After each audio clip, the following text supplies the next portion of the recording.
poetry, intellectuals, philosophy, you name it, the Jewish people flourished, right? So at this time, when all of this was happening, the early period when Muslims had consolidated their power in Spain, all the Iberian Peninsula, what happened, what followed was a convivencia. Okay, meaning? Or la convivencia. The Spanish historians or the Spanish Arabists, they use the term la convivencia to describe the peaceful coexistence between the Jews, the Christians and the Muslims in Spain. Is that what convivencia means? This is what convivencia means. Okay. Convivencia means coexistence, okay. right?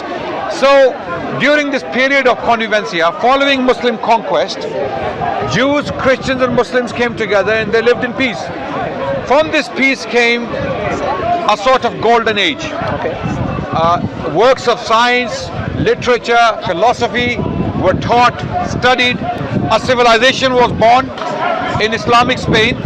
Spain, when it was governed by the rules and the laws of Islam, the Sharia law was governing the land of Spain, and the rulers were the Umayyad caliphs, people like Abdurrahman I, and then his descendants who ruled thereafter.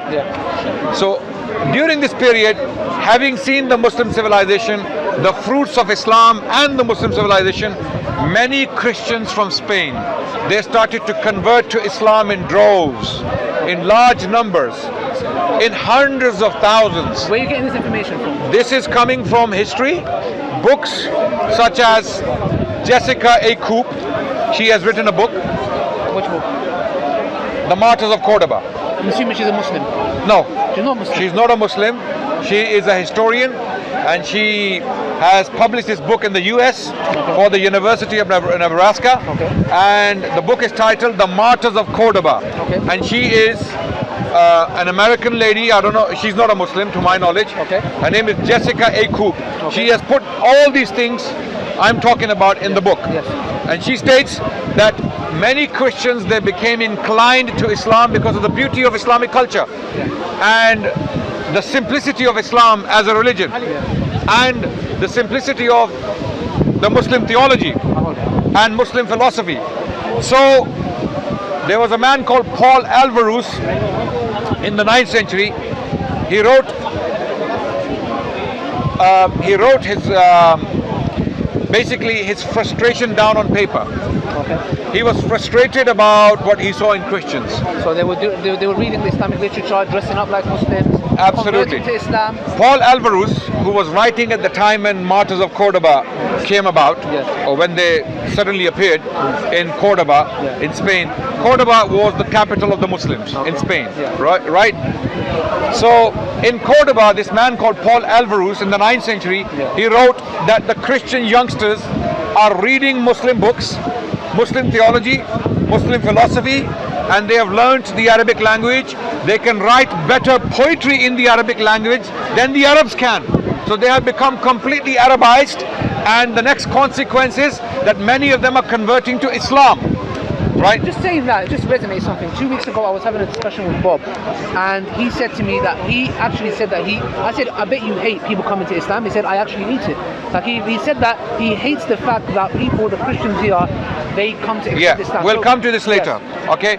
So clearly many Christian clergy and churchmen and preachers at the time who lived in Cordoba under the domain of Islam, under the law of Islam, the Sharia law, when they saw Christians entering Islam in thousands upon thousands, Christian youngsters are reading Muslim books, Muslim theology, Muslim philosophy, and they are deeply inspired by Muslim culture. They started to dress like Muslims, they started to use the same perfumes, same style, same fashion. They were completely inspired. So they started to enter Islam. So Christian clergy in Cordoba at the time in particular, and generally in Spain, they became very disturbed by this phenomenon. So they wanted to do something about it. And they came up with a radical idea. A genius idea. Let me guess. Genius. Can I guess what the idea was? What was that? Was the idea... Is this on? Yeah, it's on. Oh, nice one. It's alright, we'll borrow the audio from someone else on our channel. Okay, they decided to intellectually tackle Islam. No, you're wrong. Okay, they They told Christians just don't accept Islam. You're wrong. They gave gifts to the Christians to come back to Islam like they do in Africa. No. What else can they do? I don't know. What else did they do? As I said, they came up with a genius idea. Genius idea. Genius. This genius idea was extremely radical in its nature. What was that? They knew debates will not work. Simple dialogues, civilized discussions will not work. Do we not see that in today's time? Like, I'm sorry, it does happen. Predominantly, there are Christian scholars who are very decent. They have debated us for decades. People like James White, Samuel Green, and other names even William Lane Craig. We don't agree with them, of course, but they are decent people who have been representing Christians, and we don't mind debating with them, right? They are decent people with educations. They are highly educated, highly respectful, dignified. But there are others. There are others, radicals, okay, or extremists. Extremists. Okay, they have different ideas, like how they want to spread their religion. That's why we need to go back to the martyrs of Cordoba to explain that what's happening today is not new. It's happened before in history, right? So when these Christian clergy, preachers and missionaries in Cordoba in the 9th century, in the year 850, when they saw that all of these Christians are converting to Islam in droves because they are actually intellectually convinced of the truth of Islam, and they read Muslim philosophies and Muslim literature and they get inspired and they are accepting Islam. So they knew they don't have arguments, they don't have reasons, they don't have any grounds to attract the youth back to them, back to themselves, right? This is why Paul Alvarez, he wrote that where are those Christian youngsters who were reading Christian commentaries? Where are those Christian youngsters who are in love with the Bible and reading Christian commentaries written by Christian church fathers? They are gone. Now they are reading Muslim philosophy, Muslim books, and they are converting to Islam. So the radical idea to stop this rapid conversion was they left the lands. They left the lands. Huh? They left the lands and went away. No, they stayed. What is this genius idea? What is it? This extremist radical idea they came up with. Are you excited to find out, guys? Can we hear it? Yes, please. Do you want to know the idea they came up with? You want to know? To stop. I can hear you. Yeah. One more time. Yeah. All right, they want to know, Ustad. So everyone wants to know that what was this genius, extremist, radical idea they came up with to stop this is better than a marriage documentary. I'm amazed. To stop the spread of Islam, because Islam was spreading very fast. Hundreds of thousands of Christians were converting to Islam, and they remained, by the way. That's another question. They remained up to the 16th century. Hundreds of thousands of Spanish Muslims, native Spaniards, Hispanic Muslims who converted to Islam in Spain, they were still around, they were still alive in the 16th century. And what happened to them is another question. That's another question. I will mention this briefly. In 1609, Philip III, the King of Spain, decided to banish them all, to kick them out of Spain. They were kicked out of Spain in the hundreds of thousands. They were called Moriscos, and they were thrown out.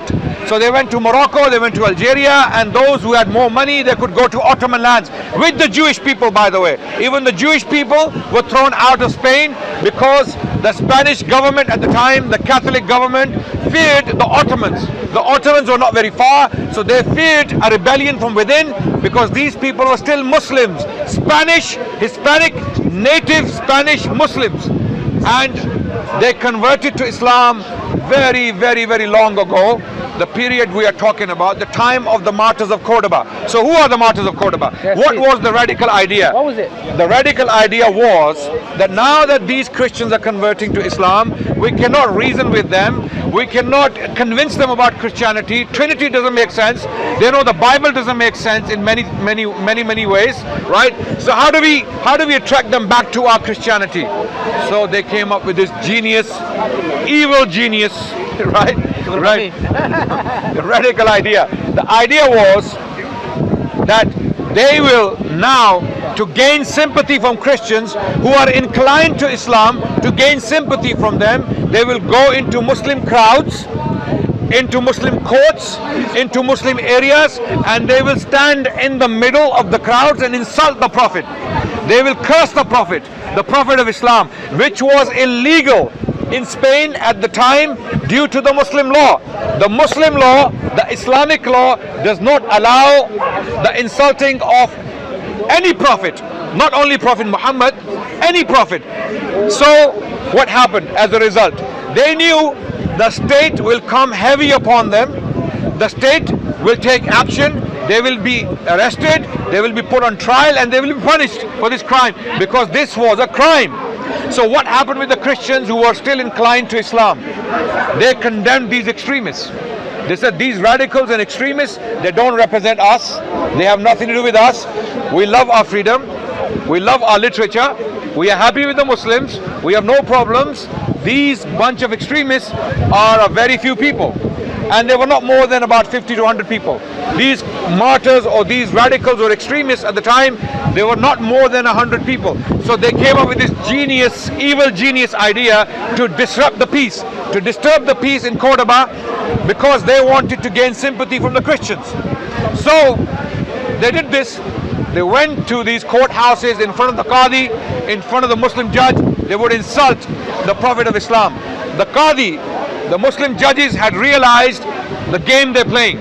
So they started to ask them to retract so that we don't have to apply the punishment, because it is illegal by law. And by the way, what these Christians were doing was wrong even by the standards of Christianity.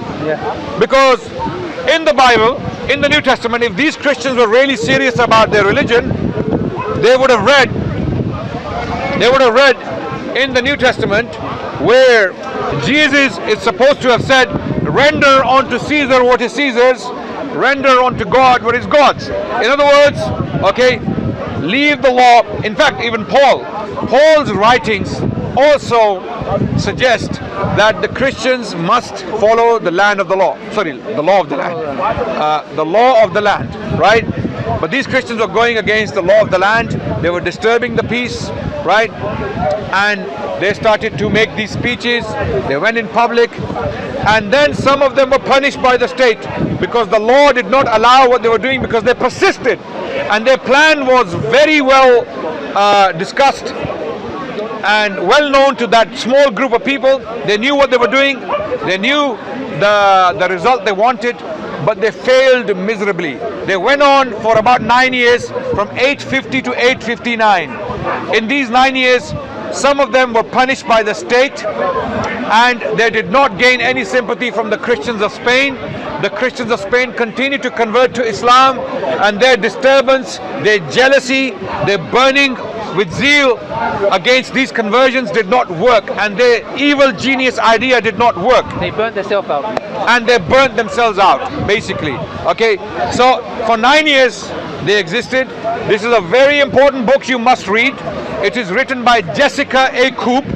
It is titled The Martyrs of Cordoba. You must read this book to understand what I'm talking about. The details are in this book. And she talks about why these radicals, these extremists, started to do what they were doing, and how they failed miserably, and how the Christians of Spain did not agree with them, right? So why are we talking about this today? Well, the reason we're talking about this today, brothers and sisters, is we know that not all the Christians are the same. But we know there are radical extremists, hate preachers who come to the park. Yeah? And what did they do? They insult the Prophet. We all know that, yeah? So anytime you see this, brothers and sisters... why is that? Why is that? I want to talk about it very quickly. Why is that? So let me ask you the question. Yeah. Why do you think certain Christians, a handful of them, have decided... Radicals have decided to ditch the teachings These of people, Jesus. by the way, to do justice with Christians out there, these people don't represent Christianity. Yeah, we know that. They don't represent Christians. Like in Spain, that small group of radicals and extremists who were doing these stupid things, breaking the law so that they can be punished to gain sympathy from the Christian masses, they did not represent the Christian masses of Spain. Likewise, these radicals who come here to the park and do things like this, they don't represent the Christians. Why? Why are they doing this? They're doing this because Speaker's Corner for the last 5 to 10 years has picked up on social media. Around the world. Around the world. There are hundreds of thousands of people watching these videos, and they're converting to Islam. Many are converting, others are listening, and they are becoming sympathetic towards Islam. right? And they're listening to our arguments, they're watching these videos, they're taking inspiration. So it's causing a very positive impact on the world, globally speaking. We don't promote violence, we don't promote hatred here, we don't hate on anyone. I mean, all the responsible Muslim speakers in the park, watch their videos for the last 10 years. You will not see any promotion of violence or hatred against any one group of people, right? There's a reason for that, because Islam doesn't allow us to do that. We are Muslims, we stick to our principles. But these radicals and extremists and hate preachers, they come to the park because they know they have lost all their debates. They have no arguments anymore left to convince their Christian brethren around the world about Christianity and the doctrine of the Trinity and the veracity of the Bible. They know they have failed miserably. So what do we do now? The next step is the radical step, the martyrs of Cordoba step. So you start insulting the Prophet of Islam. You start insulting Muhammad sallallahu alaihi wasallam, and this is the way. What's going to happen is some nutter, some numb-minded extremist like them, because they are extremists. So extremists, they attract other extremists. Extremists attract other extremists, right? So only extreme actions are reacted to with extremism, right? So this is a reciprocal relationship between the two groups of extremists. They feed each other. So they attract those extremists. Someone is going to come and attack them because of the insults against the Prophet. And we have condemned that behavior from both sides. We don't accept extremists insulting the Prophet of Islam or any other prophet for that matter. Any other prophet. And likewise, those who are reacting to them, they are playing into their game. They are becoming instruments for their game. Can I ask you a question? Yeah. 1 second. Can I ask you a question? This attacks that whoever may be doing it. Is this because there's an agenda that this is exclusive to Islam? So for example, I want to ask you a question. If I go to Peckham, black community, and I have a sign, and forgive me, I'm giving this example, it's a disgusting example. Let's not mention words. No, I'm not going to mention word, of course not. Most certainly. People know. If I mention the N word, so I thought when I said I hate the N people, yeah, our argument says, do you think the black community in Peckham will say, we defend this person's right to freedom of speech? Or will there be some people, there might be some who say, you know what, ignore him, let him talk, but will there be some people, can I finish, sir? Will there be some people who might come and physically want to kill me? Listen, I'm talking to decent Christians out there. Ali gave a very good example. I'm talking to decent Christians out there. The majority who are in the US, in Canada, in Australia, in Britain, wherever you may be. You are brothers and sisters in humanity. We have nothing but love for you and sympathy, right? I'm talking to those people. I'll ask you a question. There is a football match between Italy and England. That happened, yes. That happened a few weeks ago. A football match between Italy and England. So what happens? There are English fans in a pub. They've had the drinks. They're celebrating this pending victory, right? A man walks into the pub with an Italy t-shirt, and he says, Italy! Inside this pub, somewhere up north, let's say, I don't want to stereotype, or maybe in a London pub. What do you think? I'm asking the audience. What do you think is going to happen to that man? Would they say, you have your right to freedom of speech, and you go ahead? And he has the right to say Italy. He has the right to, and the reaction will be illegal. The reaction. Let me clarify. The reaction will be illegal. How people react if they throw glass at him, if they throw chairs at him, if they punch him up, if they, God forbid, kill him. That reaction is illegal. It is illegal. But who caused it is the question. I just have a question about exactly. extremism. 1 second. So 1 second. Christian extremism. Christian extremism. They're over there. Yeah, that's what we're talking about. You don't answer the question. We'll come to the questions. Give me 1 minute. Let us finish. We'll give you a chance. How do I know? Just a simple question. We will come to you. Let us finish our points, and we're finishing. If I went to Russia, Russia is a Christian country. Yeah. Let us make our points. Let me finish 2 minutes. Have tolerance for us. Have tolerance for us. Yes. And we will have tolerance for you. If I went to Russia, Russia is a Christian country. Yeah. Recently they even banned gay marriage. Yeah. If I went there to a Russian, and stay with us. Stay with us. Okay. I went to a Russian, a predominantly Catholic area, and I said, Not Catholic, let's Russian suppose- Orthodox, Let's yeah. suppose Russian Orthodox, wherever they are. Yeah. If I went there and I said, for example, I hate, or I said something very provocative, what would happen to me? Would these people? No, I'll like- give you a better example. Okay. It's not funny. It's not funny, but and people will relate to it. With all these mics, they look funny, right? Yes. They look funny, right? If I walk into a train station, they will say Allahu Akbar. Yeah. Who is to blame? Who is to blame for the consequences? Who is to blame? People are sensitive. People have been fed rubbish by the media. People have these perceptions of Muslims, right? Even though I am in my right to say Allahu Akbar, even though I can wear these mics, what will people assume? Not only that, What will people assume? there are sensitive They'll get scared. It's my fault. So anyone who does that, I mean, technically a Muslim saying Allahu Akbar, there's nothing wrong with that, right? But why did you say that in that place, in those circumstances? So the conclusion is, can we say the conclusion is the following stuff? Yeah, Sorry. yeah. The conclusion is the following, yeah? In every community you will have an individual who might want to take physical action. And if you have provoked them, even though what he may do is illegal, if you have provoked them, do not blame anybody but yourself. This goes to all communities. Black, Turkish, Kurdish, Chinese, Asian, Pakistan, any culture. Muslims, non-Muslims, Jews, Christians, therefore, everyone. Anybody that attacks anyone here or anywhere else to come and blame the Muslim community is absolute nonsense. That's the point that we're trying to make here. You're going to provoke a senseless or whoever No, it no. may be. in any What group. this is, this is a tactic. Yes. So just to make that very clear.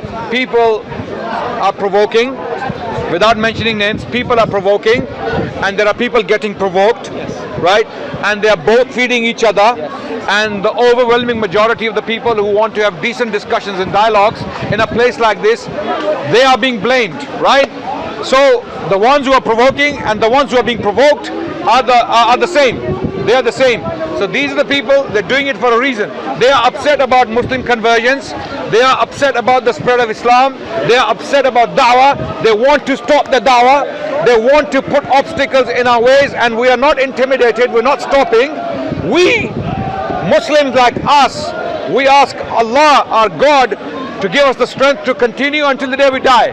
We will continue giving da'wah. We believe in Islam. We love it. We uphold it. We stand by it. We love every single word in Islam. As long as it is authentic, it is from Allah and His Messenger, we stand by it. So for that reason, all these extremists and hate mongers and radicals who are using these radical ideas and theories to disrupt the peace, to disturb the peace, they are not going to succeed. Because people came before them, they did not succeed. So That's it. finally, read the book Jessica A. Coop, Martyrs of Cordoba, and you will see where I'm coming from. You might find it in libraries. Unfortunately, it's a bit expensive online, but it's worth it, and I don't think they have enough copies for you. But find the book somehow and read it, and you will understand where I'm coming from. Now you can come and ask questions. Okay, just wrap this up. So brothers and sisters, thank you for watching from Salam Corner. Until next time, Assalamu alaikum wa rahmatullahi wa barakatuh. Thank you so much. Alhamdulillah Rabbil Alameen.